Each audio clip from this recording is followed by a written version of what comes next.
बात ईडी के एक्शन पर कांग्रेस के प्रदर्शन की। प्रवर्तन निदेशालय एक्शन में है। गुड़गांव के जमीन घोटाला केस में प्रियंका गांधी के पति रॉबर्ट वाड्रा से कल लगातार तीसरे दिन पूछताछ होगी। इसकी जानकारी खुद वाड्रा ने दी है।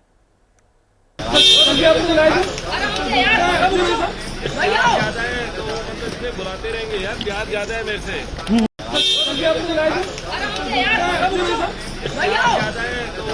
बुलाते रहेंगे यार, प्यार ज्यादा है मेरे से। वाड्रा से 2 दिन पूछताछ हो चुकी है। कल यानी मंगलवार को उनसे पूछताछ का सिलसिला शुरू हुआ। कल ही ईडी ने नेशनल हेराल्ड केस में भी चार्जशीट दाखिल की। सोनिया गांधी और राहुल गांधी को आरोपी बनाया गया। इसके खिलाफ आज देश भर में कांग्रेस ने विरोध प्रदर्शन किया। ईडी के एक्शन पर कांग्रेस का ऑल इंडिया रिएक्शन कैसा रहा है, अब इस रिपोर्ट में देखिए।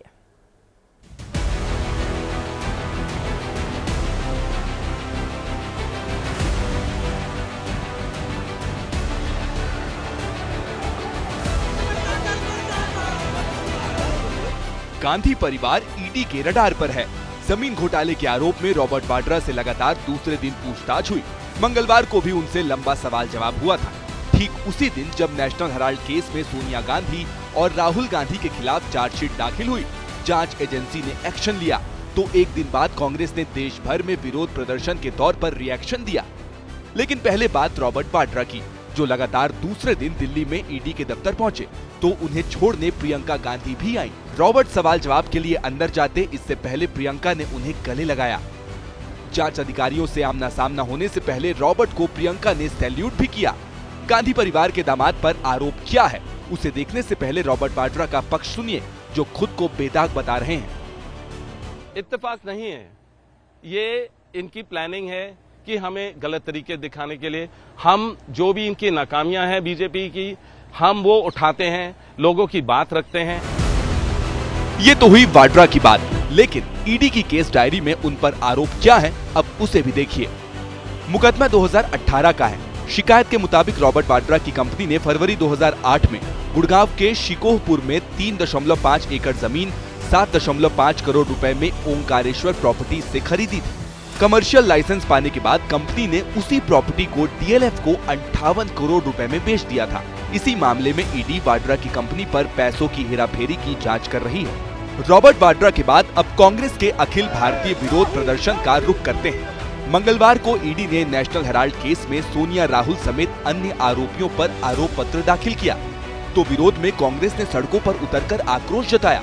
पार्टी के नेताओं और कार्यकर्ताओं ने दिल्ली, मुंबई, लखनऊ, जयपुर, भोपाल, पटना, शिमला, कोलकाता, बेंगलुरु और हैदराबाद समेत कई शहरों में केंद्र सरकार और ईडी के विरोध में नारेबाजी की।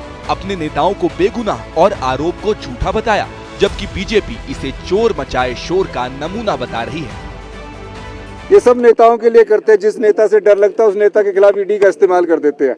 ये राजनीतिक मसला नहीं है, ये भ्रष्टाचार का मसला है। 2 व्यक्ति हैं जिनकी मानसिकता ही आपराधिक है। ये आपराधिक मानसिकता 2 व्यक्ति सूत्रधार हैं इस राजनीति के। तो राहुल और सोनिया गांधी 50 लाख रुपया से 2000 करोड़ तक कैसे पहुंचा, तो इसका आंसर तो लोगों को सही है ना। ईडी, आईटी, सीबीआई को एक राजनीतिक हथियार के रूप में उपयोग कर रहे हैं, हम इसकी निंदा करते हैं। चोरी भी करना, फिर सीना चोरी भी करना, चोर मचाए शोर। जुबानी नूरा कुश्ती से इतर कानून की नजर में नेशनल हेराल्ड केस क्या है, अब उसे भी समझिए। 2012 में बीजेपी नेता सुब्रमण्यम स्वामी ने इस मामले में दिल्ली के पटियाला हाउस कोर्ट में याचिका दाखिल की थी। गांधी परिवार पर आर्थिक धोखाधड़ी का आरोप लगाया था। 2014 में ईडी ने इस पर एक्शन लिया, मनी लॉन्ड्रिंग का केस दर्ज किया, फिर कई ठिकानों पर छापेमारी की, संपत्तियों को अटैच किया। आरोपों के मुताबिक सोनिया, राहुल के 76% मालिकाना हक वाली कंपनी यंग इंडियन ने गलत तरीके से नेशनल हेराल्ड अखबार चलाने वाली कंपनी एसोसिएटेड जर्नल्स का अधिग्रहण किया। सिर्फ 50 लाख रुपए में 2000 करोड़ की संपत्ति पर कब्जा कर लिया।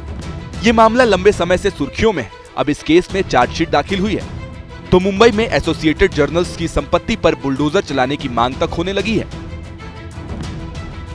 चार्जशीट अदालत में मंजूर हुई तो सोनिया, राहुल की मुश्किलें बढ़ सकती हैं, लेकिन इस हालात के लिए उनके गठबंधन सहयोगी उन्हीं को जिम्मेदार ठहरा रहे हैं।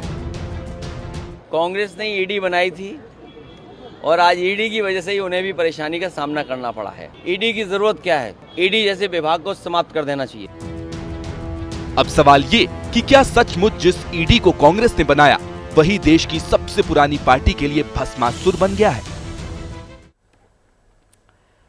कांग्रेस और उसके समर्थक ईडी को कटघरे में खड़ा कर रहे हैं, ये उनका अधिकार है। लेकिन मेरे हिसाब से ईडी को दोषी बताने से ज्यादा जरूरी खुद को अदालत में निर्दोष साबित करना है, क्योंकि अंतिम सच अदालती फैसले से ही माना जाएगा।